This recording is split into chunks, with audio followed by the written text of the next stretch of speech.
What do consumers need to know as we move into the holiday season? So we've got Black Friday coming up, we've got Cyber Monday coming up, we've got sales, we've got Christmas discounts.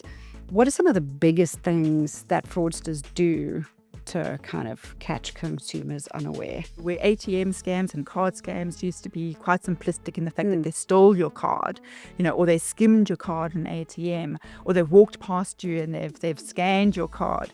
Now what's happening is that you're online, you're sharing your details willingly. So that's the first thing that consumers need to be made aware of. The URL also is, check the URL. If you're in South Africa, it should be a South African URL. If it is a .com, then do the other checks to ensure that the organization is legitimate and that the goods are available.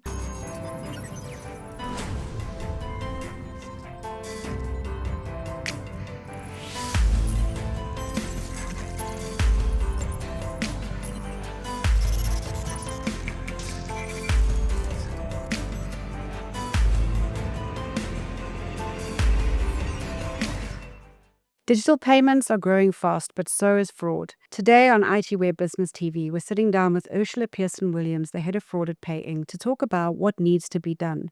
How should people be aware of different fraud types? What should institutions be doing to try and mitigate the impact of fraud? What collaboration needs to take place between institutions and regulations? Today, we're going to dig under the surface and find out far more about fraud, especially in light of the incoming fraud week. So tell us a little bit more about what the fraud landscape looks like out there. What is it that people should be aware of and why? Why should they be worried? I think in South Africa, the introduction of digital payments, instant payments, is really evolved the sophistication and the evolution of fraud. So obviously all of these scams, deep fakes, romance scams, push payment scams, all of these rely on a sense of trust and also a sense of recognition, which is why I think it'd be really important for us to talk about what do consumers need to know as we move into the holiday season. So we've got Black Friday coming up, we've got Cyber Monday coming up, we've got sales, we've got Christmas discounts. What are some of the biggest things that fraudsters do to kind of catch consumers unaware? So especially for Black Friday and for Cyber Monday, you will have a plethora of fake websites going up.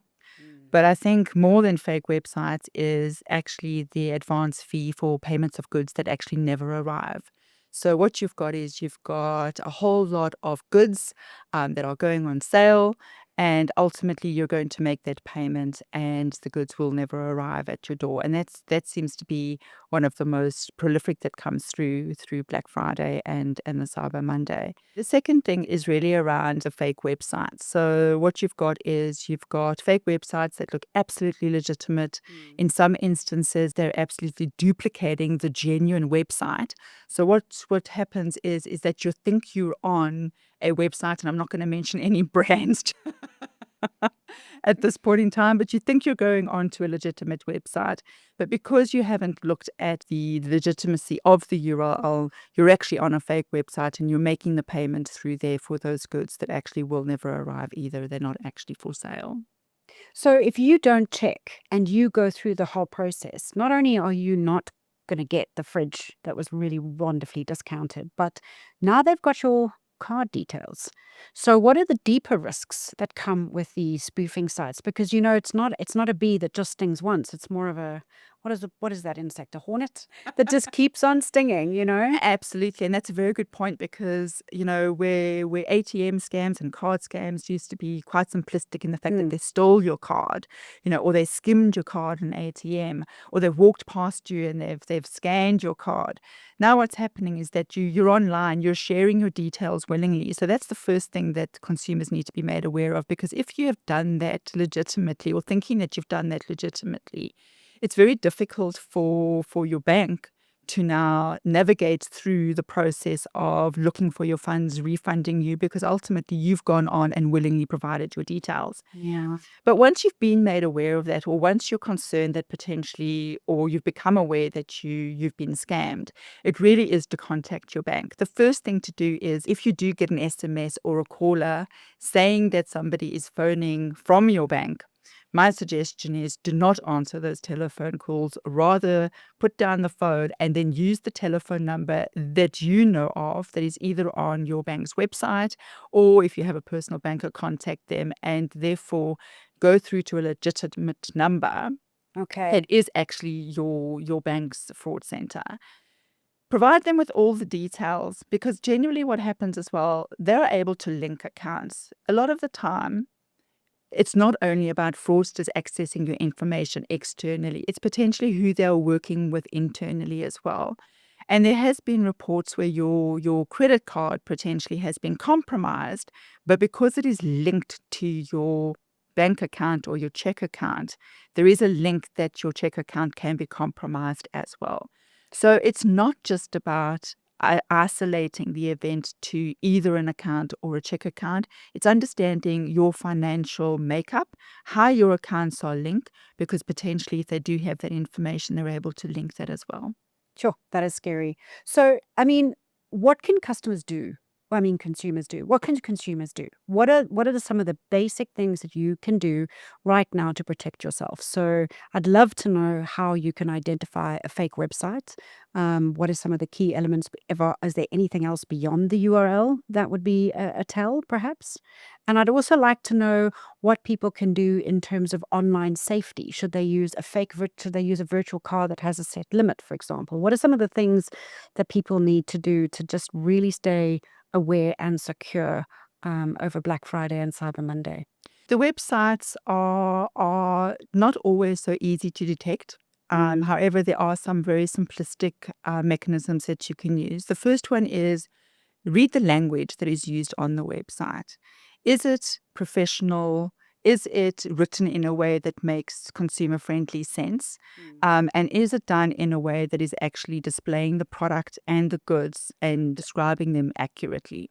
A lot of the times, these fake websites are designed very, very quickly, and you'll be able to see, if you look really closely, the little flaws that are actually quite, prevalent in them, in order for you to be able to go, wait a second, this website doesn't look legitimate. Secondly, look at the contact page. What are the contact details for this website? Does it have a fraud helpline? Does it have a contact center, a support line that you potentially can phone? And then check the number and the addresses to ensure that they actually do exist. Because a lot of the time you get websites where there's a contact page, but there's just an email address. There isn't any additional information that you can lean on if something does, go awry. And then, like I said, the URL also is, check the URL. If you're in South Africa, it should be a South African URL. If it is a .com, then do the other checks to ensure that the organization is legitimate and that the goods are available. I have a trick. It doesn't always work. I go on to hellopeter.com to see if there's any reviews about that particular website. And generally, that's also a good aid to see, if people have reviewed that website, what is their experience with that website? Have your goods arrived, on time? And if they have arrived, because people are becoming far more vocal and far more expressive about being defrauded. They are. And I think that very neatly takes us to looking at the flip side of the coin, which is how do financial institutions, telecommunications providers, retailers, etc., companies, how do they minimize the friction between the consumer and fraud? What are some of the things that need to be done to help them to become a little bit more supportive of customer shopping? Because we all go a little bit like, ooh, look at that amazing discount, and we're busy and we're tired, so we're going to make mistakes. We're human. So how can retailers and other companies just kind of step up and help? I think there's two parts. I think consumers, it's a dual responsibility. I think we've moved into an era because of digital payments, because the evolution of payments, because of that instant gratification, that there is some level of responsibility that a consumer should take in terms of their own education and their own awareness. But saying that, it's also the responsibility of their institutions that are providing the services and the mechanisms in which to be able to provide instant payments and or different payment channels, but also those services to educate the customer. So in the last year or so, you would have found that a number of institutions across the markets are creating programs for consumer awareness around fraud, specifically payment fraud. So I think that from a consumer awareness point of view, that's really, really important. so that the consumer can take responsibility, but also the institutions have a responsibility to educate the consumer. We have a very diverse culture and society in South Africa. While everyone may have a cell phone, not everybody understands the risks that the cell phone does bring into your environment, not only from social media and the accessibility and the risks associated with that, but also the fact that you can now make a payment on a device that potentially opens up different avenues for vulnerability. So there is a level of responsibility from both sides. On the second is a little bit more difficult, but it is beginning to happen. And I'm really encouraged by the fact that the regulators from each of those industries that you have mentioned are beginning to talk. We were very isolated, each one holding each other accountable for the different types of fraud. Didn't matter where it started, doesn't matter where it ends.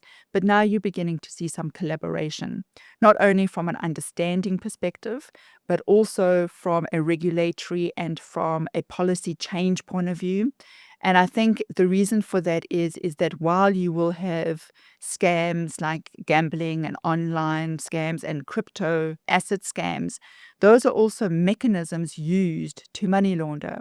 So it's not only the scam that takes place, it's now a mechanism to actually move money around. So the significance and the risk associated with that from an economy perspective is beginning to filter through, and you are seeing a lot more collaboration. And the value for both companies and individuals is? Like, how does that deliver value for everybody, this collaboration? I'm just curious. If you take your personal motivation for loyalty, I think I've seen that loyalty is reduced over the years, especially with the younger generation. It's about, what am I receiving? And therefore, I will be loyal. Whereas the older generation will buy the same brand, bank with the same bank. But because of your economic conditions, because of the different services, the diversity of the services, and because life changes, loyalty now is beginning to change as well. You're going to go where potentially there is something more valuable for the money that you're spending or for the services that you're receiving. It also is your drivers. So if you're more security conscious than conveniently conscious, you will align yourselves to an institution that gives you what it is that you're particularly looking for. So in terms of brand and loyalty, I think that the biggest element is trust. Can I trust you with my driver for the time and the season that I'm wanting that? Because as I'm, change and mature, and as my lifestyle changes and mature, I will change and mature. But ultimately, it's an evolution. It's a cycle. New consumers will come through, and word of mouth is always important. I think there's something in South Africa that we're beginning to acknowledge and stand up, is that because people are using their voice, your marketing is now coming from word of mouth more than it is coming from a billboard. It's very true. And word of mouth is transformative, right? Okay. Yeah. A billboard might seal the deal rather than actually start it, which is so interesting. Thank you so much, Ursula. So those are basically the best tips that you can all take away from this session. Breathe, check, and pause and phone back. Thank you so much, Ursula. That was amazing. I really appreciated having you on this on the show today, and I think you have shared some amazing, if terrifying, insights with everyone, and hopefully everyone will walk away a little bit more informed. Thank you very much. It was a pleasure being here today.